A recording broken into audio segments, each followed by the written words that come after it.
புதுச்சேரி இணைய வழி காவல் நிலைய குறைதீர்ப்பு கூட்டத்தில் 66 லட்சம் பணம் மற்றும் 6 லட்சம் மதிப்பிலான செல்போன்கள் உரியவர்களிடம் ஒப்படைக்கப்பட்டது. புதுச்சேரி இணைய வழி காவல் நிலையத்தில் கண்காணிப்பாளர் பாஸ்கரன் தலைமையில் பொதுமக்கள் குறைதீர்ப்பு கூட்டம் நடைபெற்றது. இக்கூட்டத்தில் 60க்கும் மேற்பட்ட பொதுமக்கள் கலந்து கொண்டு தங்களுடைய குறைகளை தெரிவித்ததோடு தாங்கள் கொடுத்த புகார் சம்பந்தமாக எடுக்கப்பட்ட நடவடிக்கைகள் குறித்து கேட்டறிந்தனர். மேலும் கடந்த மாதம் இணைய வழி மோசடியில் நடைபெற்ற 65,82,000 ரூபாய் பணத்தை மீட்டதோடு அதனை நேரடியாக பாதிக்கப்பட்டவர்களின் வங்கிக் கணக்கிற்கு செலுத்துவதற்கு நீதிமன்றத்திற்கு அனுப்பி வைக்கப்பட்டது. அது மட்டுமன்றி பொதுமக்கள் தவறவிட்ட 6 லட்சம் மதிப்பிலான 32 செல்போன்களை கண்டுபிடித்து உரியவர்களிடம் ஒப்படைக்கப்பட்டது. பிரபல எத்திக்கல்ஸ் ஹேக்கர் சத்யராஜ் சுப்பிரமணியன் கலந்து கொண்டு பொதுமக்கள் இணைய வழி மோசடியில் எவ்வாறு ஏமாற்றப்படுகிறார்கள், அதிலிருந்து தப்பிக்க என்ன வழிகள் என்பது குறித்து விழிப்புணர்வு ஏற்படுத்தும் வகையில் சிறப்புரையாற்றினர். இதில் ஆய்வாளர் தியாகராஜன் மற்றும் கீர்த்தி உள்ளிட்ட அதிகாரிகள் கலந்து கொண்டனர். புரட்சியாளர் அம்பேத்கரை அவதூறாக பேசிய அமித்ஷாவின் உருவப்படத்தை எரித்து போராட்டத்தில் ஈடுபட்ட விடுதலை சிறுத்தைகள் கட்சியினரை காவல்துறையினர் கைது செய்தனர்.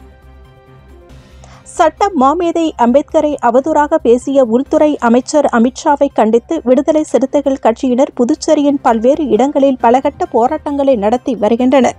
அதன் ஒரு பகுதியாக உசுடு தொகுதிக்கு உட்பட்ட சேதரப்பட்டில் விடுதலை சிறுத்தைகள் கட்சி சார்பில் சாலை மறியல் போராட்டம் நடைபெற்றது. தொகுதி செயலாளர் இளந்தமிழன் தலைமையில் நடைபெற்ற போராட்டத்தில் 100க்கும் மேற்பட்ட விடுதலை சிறுத்தைகள் கட்சியினர் கலந்து கொண்டு அமித்ஷாவை கண்டித்து கோஷங்களை எழுப்பினர். அப்போது அமித்ஷாவின் உருவ பொம்மையினை எரித்து எதிர்ப்பு தெரிவித்தனர். இதனை அடுத்து போராட்டத்தில் ஈடுபட்ட விடுதலை சிறுத்தைகள் கட்சியினரை காவல்துறையினர் கைது செய்ததால் பரபரப்பு ஏற்பட்டது.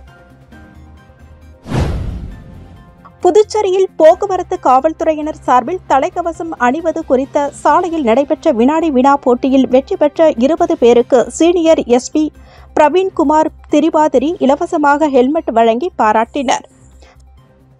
சாலை விபத்துகளில் உயிரிழப்பை தடுக்கும் வகையில் புதுச்சேரியில் வருகின்ற 1ஆம் தேதி முதல் இருசக்கர வாகனங்களில் செல்பவர்கள் கட்டாயம் ஹெல்மெட் அணிய வேண்டும் என்று போக்குவரத்து காவல்துறையினர் விழிப்புணர்வு ஏற்படுத்தி வருகின்றனர். இந்நிலையில் வில்லியனூர் ஆரியபாளையம் அருகே 4 முனை சந்திப்பில் நமது லட்சியம் விபத்து இறப்பு இல்லா புதுச்சேரி நிச்சயம் என்ற தலைப்பில் விழிப்புணர்வு நிகழ்ச்சி நடைபெற்றது. இதில் போக்குவரத்து சீனியர் காவல்துறை சூப்பரண்ட் பிரவீன்குமார் திரிபாதி கலந்து கொண்டு அந்த வழியாக சென்ற இருசக்கர வாகன ஓட்டிகளிடம் வினாடி வினா போட்டி நடத்தினர். அதில் போக்குவரத்து குறியீடுகள் மற்றும் போக்குவரத்து விதிமுறைகள் குறித்த கேள்விகள் கேட்கப்பட்டது. அதற்கு சரியான பதில் அளித்த 20 பேருக்கு அதே இடத்தில் இலவசமாக ஹெல்மெட் பரிசாக வழங்கினர். தொடர்ந்து புதுச்சேரி மாநிலம் முழுவதும் பல்வேறு பகுதிகளில் போக்குவரத்து காவல்துறையினர் ஹெல்மெட் தொடர்பான விழிப்புணர்வு ஏற்படுத்தி வருகின்றனர். அதைத் தொடர்ந்து காவல்துறையினர் சூப்பரண்ட் மோகன்குமார் நிருபர்களிடம் கூறுகையில், மோட்டார் சைக்கிளில் செல்பவர்கள் கட்டாயமாக ஹெல்மெட் அணிய வேண்டும். வருகின்ற 1ஆம் தேதி முதல் ஹெல்மெட் அணியாமல் மோட்டார் சைக்கிள்களில் செல்பவர்களுக்கு அபராதமும் அவர்களின் ஓட்டுநர் உரிமமும் 3 மாதம் ரத்து செய்யப்படும் என்ற நிகழ்ச்சியில் தெற்கு பகுதி போக்குவரத்து காவல்துறை கண்காணிப்பாளர் மோகன்குமார், இன்ஸ்பெக்டர்கள் கணேசன், கோகுலகிருஷ்ணன் மற்றும் சப் இன்ஸ்பெக்டர்கள் காவல்துறையினர் ஆகியோர் கலந்து கொண்டனர். புதுச்சேரியில் லாட்டரி தொழிலதிபர் மக்களுக்கு சேவை செய்வதை வரவேற்பதாக அமைச்சர் சாய் சரவணகுமார் தெரிவித்துள்ளார். பாஜகவை சேர்ந்த அமைச்சர் சாய் சரவணகுமார் லாஸ்பேட்டையில் உள்ள விமான நிலையத்தில் விமான சேவை தொடக்க நிகழ்ச்சியில் பங்கேற்றார். பின்னர் செய்தியாளர்களிடம் பேசிய அவர், புதுச்சேரியில் லாட்டரி தொழிலதிபர் மக்களுக்கு செய்த நல உதவிகள் குறித்து முன்னாள் முதலமைச்சர் நாராயணசாமி தெரிவித்த கருத்து சரியல்ல என்றும், எந்த தொழிலில் ஈடுபட்டிருப்பவர்களும் அரசியலில் பங்கேற்க உரிமையுண்டு. லாட்டரி தொழிலதிபர் ஜோஸ் மார்டின் புதுவை மக்களுக்கு சேவை செய்வதை வரவேற்கின்றோம் என்றும், தொகுதி வளர்ச்சி, மாநில நலன்களுக்கு சேவை செய்வோர் யாராக இருந்தாலும் வரவேற்போம் என்று தெரிவித்துள்ளார். மேலும் புதுவை முதலமைச்சருக்கு எதிராக ஜோஸ் சார்லஸ் மார்டின் கூறிய கருத்தை ஏற்கவில்லை என்றும் தெரிவித்துள்ளார். மங்கலம் கரிக்கலாம்பாக்கத்தில் உள்ள பிரபல தொழிற்சாலையில் சுமார் 6 லட்சம் மதிப்பிலான பொருட்களை திருடிய 5 பேரை மங்கலம் காவல்துறையினர் கைது செய்து நீதிமன்றத்தில் ஆஜர்படுத்தி சிறையில் அடைத்தனர். புதுச்சேரி அடுத்த மங்களம் தொகுதிக்கு உட்பட்ட கரிக்கலாம்பாக்கம் கிராமத்தில் இயங்கி வரும் தனியார் தொழிற்சாலையில் கடந்த மாதம் சுமார் 6 லட்சம் மதிப்பிலான பொருட்கள் திருடு போனதாக தொழிற்சாலை நிர்வாகத்தின் சார்பில் காவல் நிலையத்தில் புகார் அளித்ததன் பெயரில் மேற்கு காவல் கண்காணிப்பாளர் வம்சுதர் ரெட்டி உத்தரவின் பேரில் வட்ட ஆய்வாளர் ஆறுமுகம் மேற்பார்வையில் காவல் நிலையத்தில் உதவி ஆய்வாளர் பெரியசாமி தலைமையில் எஸ்வி குற்றப்பிரிவு காவல்துறையினர் மற்றும் மங்களம் காவல்துறையினர் விசாரணை மேற்கொண்டனர். இதில் காணாமல் போன பொருட்களை தனிக்குப்பத்தைச் சேர்ந்த முருகன், கரிக்கலாம்பாக்கத்தைச் சேர்ந்த தியாகராஜன், சவுஞ்சேரியைச் சேர்ந்த அருண்குமார் என்பது விசாரணையில் உறுதி செய்த நிலையில் காவல்துறையினர் அவர்களை பிடித்து விசாரணை செய்து திருடிச் சென்ற பொருட்களில் 3 லட்சம் மதிப்பிலான பொருட்களை அவர்களிடமிருந்து மீட்டனர். மேலும் விசாரணை மேற்கொண்டதில் மீதமுள்ள 3 லட்சம் மதிப்பிலான பொருட்கள் விரைவில் மீட்கப்படும் என்றும் கைது செய்யப்பட்ட கொள்ளையர்கள் மீது வழக்கு பதிவு செய்து நீதிமன்றத்தில் ஆஜர்படுத்தி சிறையில் அடைத்தனர். புதுச்சேரி தலைமை செயலகம் எதிரே கடலில் குளித்தபோது கடல் அலையில் சிக்கி மாயமான கல்லூரி மாணவரை காவல்துறையினர் படகுகள் மூலம் தீவிரமாக தேடி வருகின்றனர். புதுச்சேரியில் கடந்த சில மாதங்களில் மட்டும் கடல் மற்றும் நீர்நிலைகளில் உயிரிழப்புகள் அதிகரித்து வருகின்றன. கடலில் குளிக்கும்போது ஏற்படும் உயிரிழப்புகளை தடுக்கும் வகையில் சுற்றுலா பயணிகளை பாதுகாக்கும் வகையில் ஒப்பந்த முறையில் 20க்கும் மேற்பட்ட ஊழியர்கள் கடந்த வருடம் பணியமர்த்தப்பட்டனர். அவர்கள் எங்கு இருக்கின்றார்கள் என்பதே தெரியாத நிலை உள்ளது. இந்நிலையில் கிறிஸ்துமஸ் மற்றும் புத்தாண்டு பண்டிகையினை முன்னிட்டு சுற்றுலா பயணிகள் புதுச்சேரியில் குவிந்துள்ளனர். ஆந்திராவைச் சேர்ந்த 6 கல்லூரி மாணவர்கள் புதுச்சேரிக்கு இன்று சுற்றுலா வந்தனர். அப்பொழுது அவர்கள் தலைமை செயலகம் எதிரே உள்ள கடலில் இறங்கி குளித்துள்ளனர்.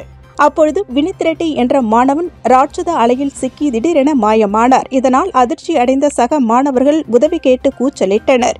இதுகுறித்து தகவல் அறிந்த காவல்துறையினர் சம்பவ இடத்திற்கு விரைந்து வந்து மாணவனை படகு மூலம் தேடும் பணியில் ஈடுபட்டனர்.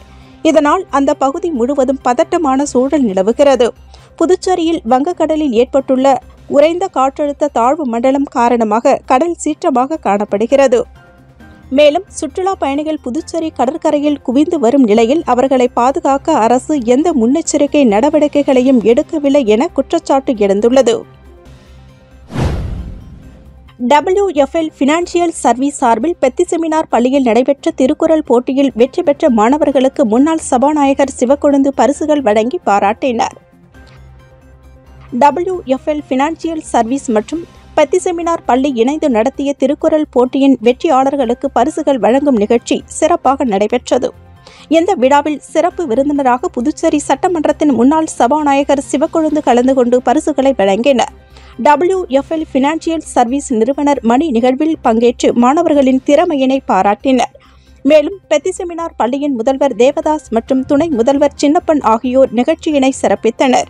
மாணவர்களும் பெற்றோர்களும் WFL ஃபினான்சியல் சர்வீஸ் நடத்திய திருக்குறள் போட்டியில் ஆர்வமுடன் பங்கேற்று மகிழ்ச்சி அடைந்தனர். இதுபோன்ற நிகழ்வுகள் எங்களின் பாரம்பரியத்தையும் அறிவியல் கலையினையும் வளர்க்கும் முயற்சியாக அமைந்துள்ளன என்று அனைவரும் பாராட்டினார்கள். கரியமாணிக்கத்தில் மத்திய உள்துறை அமைச்சர் அமித்ஷாவை கண்டித்து விசிகாவினர் கண்டன ஆர்ப்பாட்டத்தில் ஈடுபட்டனர். புதுவை மாநிலம் கரியமாணிக்கம் பேருந்து நிறுத்தம் அருகில் மத்திய உள்துறை அமைச்சர் அமித்ஷாவை கண்டித்து விசிகாவினர் கண்டன ஆர்ப்பாட்டத்தில் ஈடுபட்டனர். இந்திய அரசியலமைப்பு சட்ட மாமேதை அம்பேத்கரை அவமதித்ததாக மத்திய உள்துறை அமைச்சர் அமித்ஷாவை கண்டித்து விடுதலை சிறுத்தைகள் கட்சி மாநில செயலாளர் சிவக்குமார் தலைமையில் கண்டன ஆர்ப்பாட்டம் நடைபெற்றது. இந்த ஆர்ப்பாட்டத்தின் போது அம்பேத்கர் புகைப்படத்தை ஏந்தி அவரை அவமதித்த மத்திய அமைச்சர் அமித்ஷாவை பதவி விலக வலியுறுத்தி 100க்கும் மேற்பட்ட விடுதலை சிறுத்தைகள் கட்சியினர் கோஷம் எழுப்பினர். கண்டன ஆர்ப்பாட்டத்தில் தொகுதி அமைப்பாளர் ஆதிரை, மாநில துறை செயலாளர்கள் மணிபாலன், நீல பேரரசு, மாநில துணைத் தலைவர் முருகன் உட்பட காவிய செல்வன், கலைச்செல்வி, பாக்கியலட்சுமி ஆகியோர் கலந்து கொண்டனர். நெட்டப்பாக்கம் உதவி ஆய்வாளர் வீரபத்திரன் மற்றும் காவல்துறையினர் கண்டன ஆர்ப்பாட்டத்தில் ஈடுபட்ட அனைவரையும் காவல் நிலையத்திற்கு அழைத்துச் சென்றனர். இந்த ஆர்ப்பாட்டத்தின் போது சுமார் அரை மணி நேரம் போக்குவரத்து பாதிக்கப்பட்டது. சாய் சில்க்ஸ் கலா மந்திர் தனது 65வது கிளையினை புதுச்சேரியில் இன்று தொடங்கியுள்ளது. புதுச்சேரியில் முதல் முறையாக அண்ணா சாலையில் வர மகாலட்சுமி சில்க்ஸ் என்ற பெயரில் தொடங்கியுள்ளது. தருமை ஆதீனம் 27ஆம் குரு மகா சன்னிதானம் ஸ்ரீலஸ்ரீ கைலா மாசிலாமணி தேவகி ஞானசம்பந்த பரமாச்சாரிய சுவாமிகள் தொடங்கி வைத்தார். பனாரசி, பட்டோலா, கோட்டா, காஞ்சிபுரம், பைத்தானி, ஆர்கன்சா மற்றும் குப்படம் போன்ற பல்வேறு வகையான புடவைகள் உள்ளிட்ட உயர்தர தயாரிப்புகள் இடம்பெற்றுள்ளது. முக்கிய பிரமுகர்கள் மற்றும் பொதுமக்கள் இவ்விழாவில் கலந்து கொண்டனர். திறப்பு விழாவிற்கான ஏற்பாடுகளை நிர்வாகிகள் மற்றும் ஊழியர்கள் சிறப்பாக செய்திருந்தனர்.